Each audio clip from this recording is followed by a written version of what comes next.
Okay, जो equation आप कहोगे CRO में हमें आउटपुट में नज़र आती है आफ्टर कनेक्टिंग द सर्किट। सो पिछले 3 साल मेरे लाइफ के AC सर्किट्स के साथ ही निकले हैं इन फिजिक्स लेबोरेटरी, एंड यही रीज़न है मैंने एक कंप्लीट प्लेलिस्ट बना दी है ऑन AC सर्किट्स। एंड ये प्लेलिस्ट में मैं आपके साथ शेयर करूँगा एक्सपेरिमेंटल नॉलेज, यानी कि इस टर्म की बुक में तो ये मीनिंग है, बट रियल लाइफ फिजिक्स में इसकी क्या मीनिंग है, ये सर्किट एक्सपेरिमेंटली कैसे बनता है, कैसे कनेक्ट करते हैं। एंड जब आपको एक्सपेरिमेंटल अप्रोच समझ आ जाएगा AC सर्किट्स का, फिर आपको किताब की भाषा काफ़ी आसान एंड हल्की ही लगेगी। And that's it. प्लेलिस्ट में कुछ 15 से 20 वीडियोस हैं, एंड अगर आप कंप्लीट प्लेलिस्ट देखते हैं तो आप डायरेक्ट प्लेलिस्ट देखकर ही एग्ज़ाम देने चले जाना, इतनी मैं गारंटी ले सकता हूँ। एंड ये प्लेलिस्ट है क्लास 12 स्टूडेंट्स के लिए जो महाराष्ट्र, CBSE कोई भी बोर्ड के हों, because I follow physics and that's it.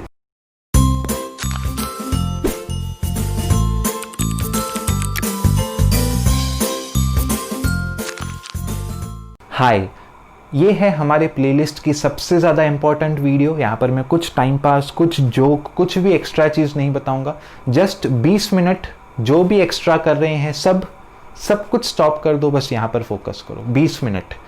Otherwise पूरा चैप्टर अटका रहेगा, क्योंकि यहाँ जो हम 3 सर्किट सीखने वाले हैं, यही 3 सर्किट हम पूरे के पूरे चैप्टर में यूज़ करेंगे। हर सर्किट में से हम 3 चीज़ें यहाँ पर कंक्लूजन के तौर पे निकालेंगे, पूरे चैप्टर में वही हम अप्लाई करेंगे।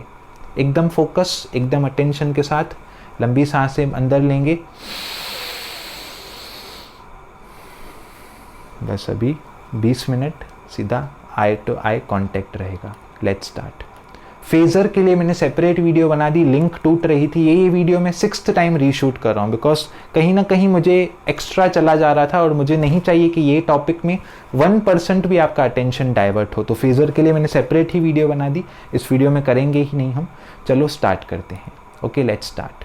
तो पूरे चैप्टर में, पूरे इस वीडियो में आपको जो 3 सर्किट आप लोग सीखेंगे, आप लोगों को हर सर्किट में से 3 चीज़ें नोट डाउन करनी है। कौन सी होंगी वो 3 चीज़ें? वो होंगी फेज़र डायग्राम, वो होगा एक ग्राफ और equation of voltage and current. That's it. कोई भी सर्किट है, आपको यही 3 चीज़ें बार बार लिखनी है। तो अभी यहाँ पर 2 वे हैं इस डेरिवेशन को स्टार्ट करने की। या तो करंट अप्लाई करो, वोल्टेज फाइंड करो, या तो वोल्टेज अप्लाई करो, करंट फाइंड करो। बिकॉज दोनों इक्वेशंस फाइंड करनी है तो कुछ सप्लाई भी तो देना पड़ेगा सर्किट में। तो यहाँ पर मैं E is equal to E0 sine omega t supply दे देता हूँ। Okay, so let E is equals to the E0 sine omega t be the applied voltage. Resistor को भी दे दो, इंडक्टर को भी दे देंगे, आगे चल के आएगा इंडक्टर भी हमारा।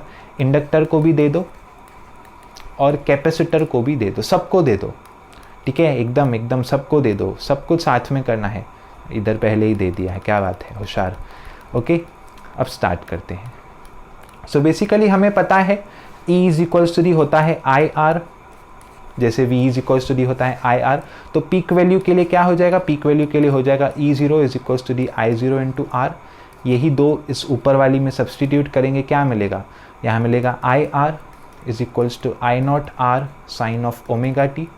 R दोनों जगह है, कांस्टेंट है, काट डालो। I is equals to the मिलेगा I0 sine omega t. That's it. ये है इक्वेशन नंबर 2, ये है इक्वेशन नंबर 1। स्टेप नंबर 1 हमारा हो गया। क्या इन दोनों इक्वेशंस में कुछ फेस डिफरेंस है? नहीं। फेस क्या होता है? जो साइन के बाद है, यहाँ भी है ओमेगा टी, यहाँ भी है omega T minus omega T, phase difference is 0। तो जो फेजर डायग्राम यहाँ पर हमारा बनेगा, ये इस वीडियो में सब मैथमेटिक्स ओरिएंटेड ही है। फिजिक्स अगली वीडियो से स्टार्ट होगी, बिकॉज यहाँ पर सर्किट्स में कुछ है ही नहीं, इतने ज़्यादा सिंपल हैं वो। फेजर डायग्राम बेसिकली क्या होता है? हम वेक्टर्स बनाते हैं, V और I का हम डायरेक्शन इंडिकेट करते हैं वेक्टोरियली, उसी को हम कहते हैं फेजर डायग्राम। एंड जो एंगल होता है वो होता है हमारा फेस डिफरेंस। तो यहाँ पर कुछ भी एंगल नहीं है, तो ये हो जाएगा मेरा I, ये हो जाएगा मेरा V, एंड ये है फेजर डायग्राम मेरा इस सर्किट का। बिकॉज फेस डिफरेंस 0 है तो दोनों एक ही लाइन में लाई करेंगे। सो this is the second thing. 3 चीज़ें हर सर्किट में से याद रखनी है, ये है हमारी सेकेंड थिंग। थर्ड बात करते हैं ग्राफ के बारे में। सो दोनों साइन ऑफ ओमेगा टी से वेरी कर रहे हैं, सो ग्राफ भी इनका कॉमन बनेगा। एक ही ग्राफ हम यहाँ से ड्रॉ कर देते हैं। सो ये बनेगा E0 का ग्राफ और ये छोटा सा ग्राफ बनेगा हमारा I0 का। छोटा ग्राफ क्यों बन रहा है आप लोगों को अब तक समझ में आ जाना चाहिए था, नहीं समझा तो मैं बताता हूँ। ये है मेरा E0 का ग्राफ, ये है मेरा I0 का ग्राफ, दोनों वेरी कर रहे हैं sinusoidally with no phase difference, वो आपको ग्राफ से नज़र आ रहा है। जस्ट फ़र्क है इनके एम्पलीट्यूड में, क्यों? Because E is equals to the IR। जो E है वो मल्टीप्लाई होता है R से और जो I है वो डिवाइड होता है R से। तो ऑफकोर्स बात है E का जो मैग्नीट्यूड होगा वो ज़्यादा होगा I से। ग्राफ समझ में आया क्या? हाँ ही आंसर हो सकता है। ओके, फेजर डायग्राम समझ में आया क्या? हाँ ही आंसर हो सकता है। दोनों इक्वेशन समझ में आई क्या? आंसर येस ही हो सकता है। ठीक है, एक्स्ट्रा चीज़ें आपको बाद में बताऊंगा मैं, पहले फोकस में सब कुछ हम कर लें। ठीक है, इसके बाद हम आते हैं इंडक्टर के यहाँ पे। सो इंडक्टर के बारे में हम अब कुछ करेंगे। सो वोल्टेज तो अप्लाई कर दिया है। अब ये डायग्राम अगर आप देखें तो सेल्फ इंडक्शन से फुल मैच करता है।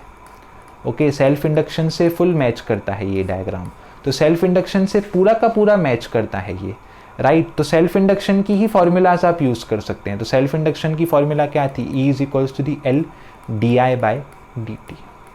ओके, क्योंकि जितना यहाँ पर चेंज इन करंट होगा सर्किट में उतना यहाँ पर EMF इंड्यूस होगा, या फिर जितना EMF इंड्यूस होगा उतना चेंज इन करंट होगा, कुछ भी कह सकते हो। यानी कि E is directly proportional to di/dt। Proportionality हटेगी, कांस्टेंट मिलेगा। So this is the answer. Okay, इससे हमें स्टार्ट करना है। सो E कितना गिवन है मुझे? E0 sine omega T. सबको वहाँ लेकर जाओ, हो जाएगा L, साथ में आ जाएगा dt, L आ जाएगा डिवाइड में dt और वहाँ पर क्या बचेगा? di।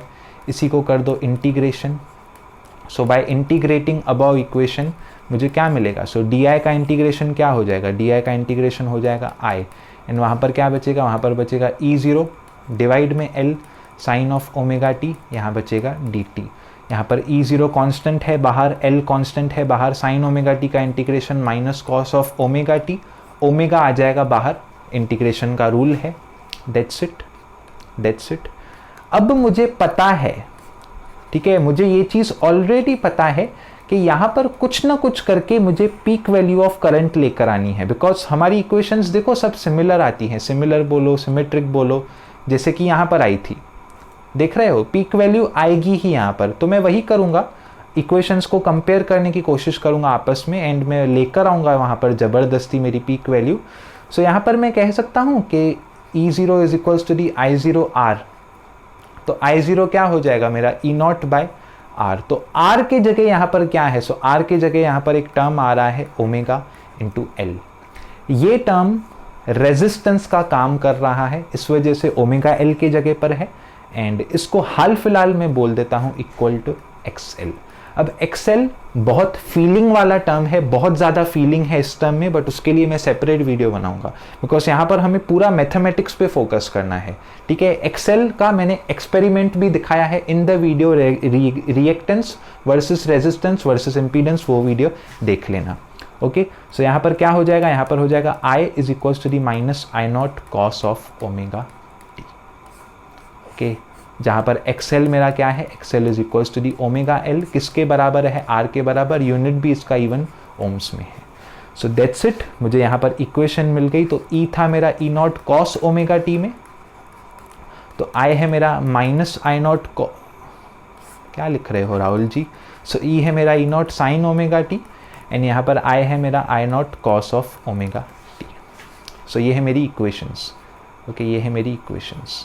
अब अगेन मुझे फाइंड करना है, फेजर डायग्राम बनाना है, तो मुझे फेज फाइंड करना है। अब कभी भी आपको फेज फाइंड करना होता है तो आप सिमेट्रिक इक्वेशंस को ही लेते हैं। तो अभी कॉस को मैं कन्वर्ट करने की कोशिश करता हूँ साइन में, तो यहाँ पर मैं लिखूँगा minus I0 sine of 90 minus omega T, right. ये कन्वीनियंट मेथड है हमारा, एंड दैट्स इट। यहाँ पर माइनस की साइन है तो यहाँ पर मैं मल्टीप्लाई कर दूंगा। मुझे ओमेगा टी का टर्म पॉजिटिव में ही चाहिए, कुछ भी हो जाए, बिकॉज जनरल इक्वेशन में omega T is always positive. तो यहाँ पर मैं जस्ट माइनस को अंदर ले लूँगा तो मुझे मिलेगा sine of omega T minus 90। So ये है मेरी फाइनल इक्वेशन, ये है मेरी final equation. This and this are my final equations. तो स्टेप नंबर 1 यहाँ पर ख़त्म होता है और अब फेज डिफरेंस भी विजिबल है। यहाँ पर है -90, यहाँ पर कुछ भी नहीं है, सो फेज डिफरेंस भी कितना है 90। फेज डिफरेंस भी कितना है, फेज डिफरेंस भी है 90 डिग्री। सो अगर मैं फेजर डायग्राम बनाऊँ तो एक वेक्टर बनेगा यहाँ पर, एक वेक्टर बनेगा 90 डिग्री में, एंड एंगल कितना रहेगा, angle is equal to the phase difference. आगे कौन है, तो यहाँ पर मैं ध्यान से देखूं तो ये पीछे है, देख रहे हो 90 डिग्री इससे पीछे है, तो मैं सिंपली यहाँ पर लिख सकता हूँ E लीड्स I बाय 90। कहाँ से समझा, मुझे इक्वेशन से समझ में आया और फेजर में भी समझ में आ रहा है। यहाँ लिख सकता हूँ I लैक्स E बाय 90। देखो इक्वेशन वापस देखो आराम से ध्यान से, अगर E naught sine omega T है तो ये साइन ओमेगा टी -90 है, पीछे है, करंट EMF से पीछे है, तो यहाँ पर वही मैंने फेजर में बनाया है, ये पीछे है, ये 90 डिग्री आगे है, एंड यही यहाँ पर मैंने पूरा फेजर के रूप में बनाया है। सो this is all about phasor diagram. अब करते हैं बात ग्राफ की। सो ग्राफ भी यहाँ पर बनाना पड़ेगा हमें, ओके, सो ग्राफ भी यहाँ बनाना पड़ेगा। सो E का तो साइन ओमेगा टी का ही ग्राफ बनेगा, तो पहले ही वो मैं बना देता हूँ। सो यहाँ पर मैं बना दूंगा साइन ओमेगा टी का ग्राफ। I का क्या करूँ अब, सो I मेरा ओरिजिनली क्या, देखो ग्राफ तो सब सेम बनेंगे, ठीक है, ये इसके ही तो इक्वल है मैथमेटिकली, तो मैं बेसिकली यहाँ से क्या समझ में आ रहा है, ग्राफ बनाना है कॉस का, स्टार्ट कहाँ से होगा, स्टार्ट होगा नेगेटिव साइड से, ओके। सो ग्राफ बनाऊंगा मैं कॉस का जो कि स्टार्ट होगा नेगेटिव साइड से, एंड मैग्नीट्यूड थोड़ा छोटा रहेगा। सो बेसिकली कुछ ऐसा मेरा यहाँ पर ग्राफ भी बनेगा, परफेक्ट ग्राफ, नॉट परफेक्ट, यहाँ पर आके बहुत गलत कर दिया। सो this is the graph of E versus I0। Of course बात है यहाँ पर मैंने मिस्टेक कर दी है बहुत बड़ी, इसका मैग्नीट्यूड ही कम कर दिया मैंने। सो वापस बनाता हूँ एक बार, क्योंकि E का मैग्नीट्यूड तो ज़्यादा ही रहना चाहिए, ओके। सो यहाँ पर आप समझ सकते हैं वापस I का मैग्नीट्यूड कम, बिकॉज इतनी प्रैक्टिस नहीं है मुझे इस पर। सो बेसिकली यहाँ पर समझ में क्या आ रहा है, ओके, समझ में क्या आ रहा है, वापस हम आते हैं। मतलब मुझे समझ में ये आ रहा है कि अगर ये मैक्सिमम है मेरा, अगर मेरा I मैक्सिमम है तो मेरा E is minimum, E literally 0 है। यहाँ पर अगर देखूँ तो मेरा E मैक्सिमम है अगर, तो यहाँ पर I 0 है, ओके, I 0 है, I एकदम लिटरली इक्वल टू 0 है, नॉट I 0। तो इस तरीके से हमें ग्राफ से ऐसी चीज़ें कंक्लूड हम कर सकते हैं, यानी कि अगर एक चीज़ मैक्सिमम है तो दूसरी मिनिमम है, एक चीज़ मिनिमम है तो दूसरी मैक्सिमम है। This is the conclusion from the graph. Graph ideal graph नहीं है, वैल्यू ऑफ I0 छोटा बनेगा बिकॉज R से मल्टीप्लाई होता है, बट देन 2, ओके। सो यहाँ पर हो गई हमारा इंडक्टेंस का टॉपिक ख़त्म। कौन सी थी इक्वेशंस, ये थी मेरी इक्वेशन, ये इक्वेशन आप याद रख सकते हैं क्योंकि यहीं से आप फेज़र बनाएंगे। एंड फाइनली ग्राफ में तो ज़्यादा कुछ नहीं है खास, बट ठीक है। आते हैं कॉन्सेप्ट ऑफ कैपेसिटर पे।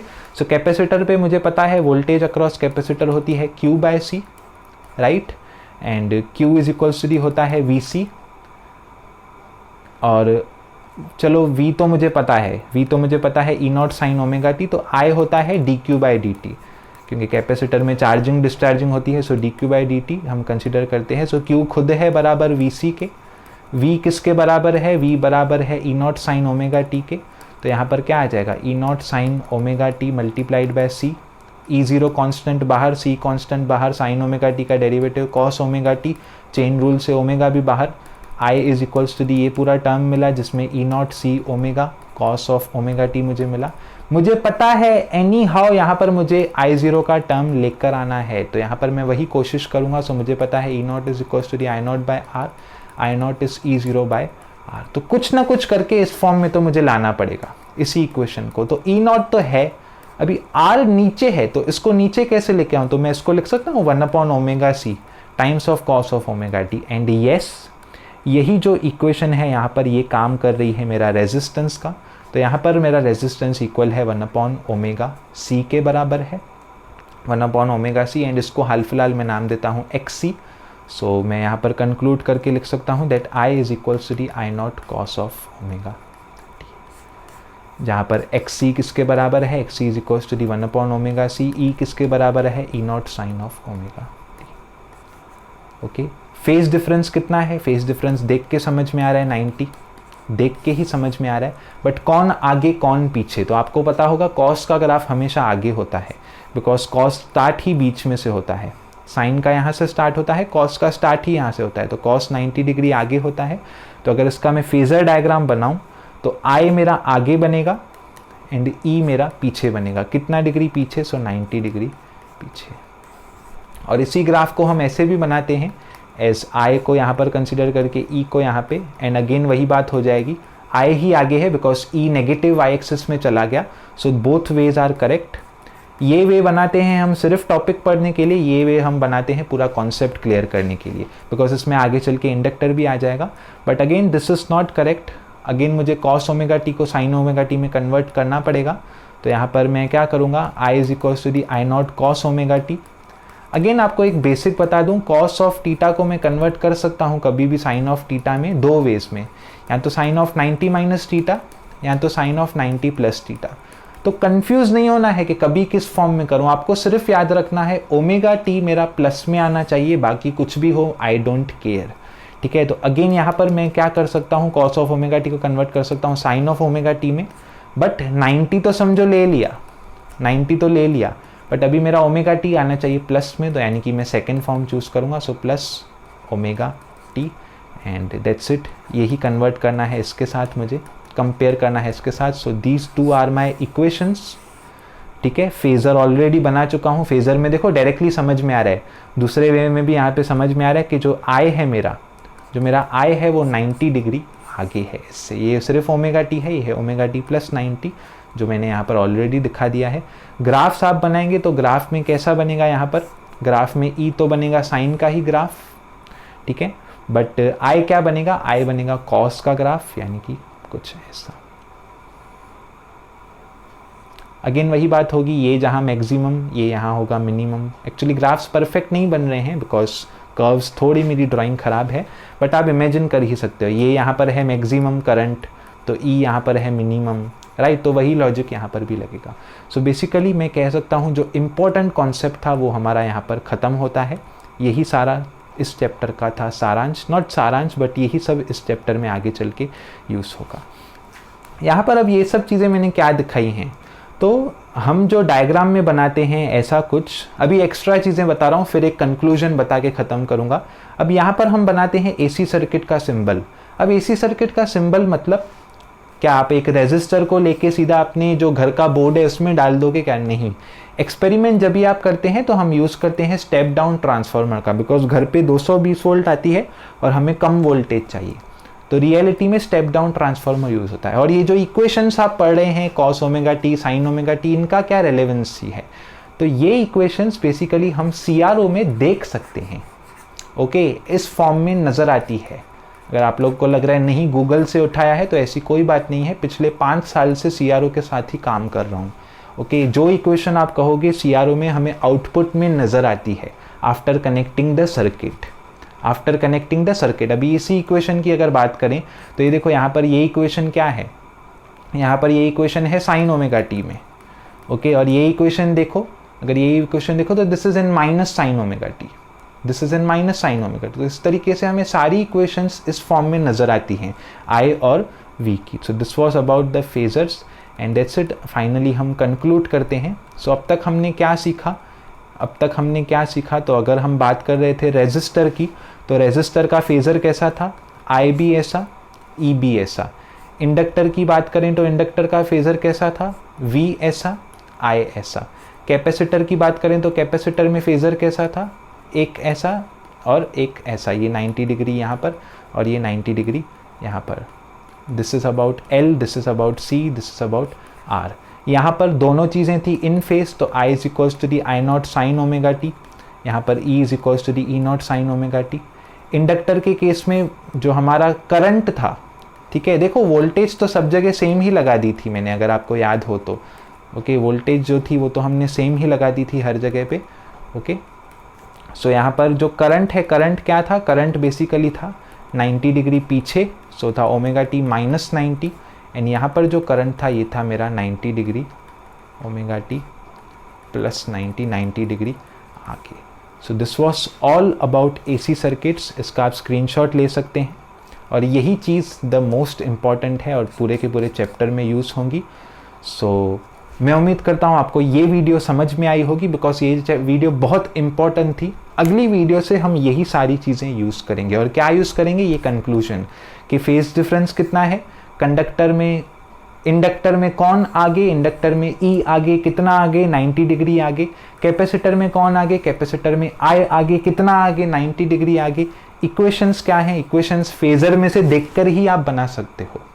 ओके, ग्राफ्स तो देखकर समझ में आता है, साइन का ग्राफ साइन में, कॉस का ग्राफ कॉस में। ओके, सो इसी तरीके से करता हूँ वीडियो को एंड। उम्मीद करता हूँ आपको ये टॉपिक समझ में आया होगा। एसी सर्किट्स में बहुत ही डिटेल में जाऊँगा, बहुत लंबा समय लूँगा, बट ऐसा करा दूंगा कि JEE का सम भी, एडवांस तक का सम भी सिर्फ थियरी देखकर ही आप लोग कवर कर पाएँ। सो अज्यूम करता हूँ सब समझ में आया होगा। ऑल द वेरी बेस्ट, मिलते हैं किसी अगली वीडियो में।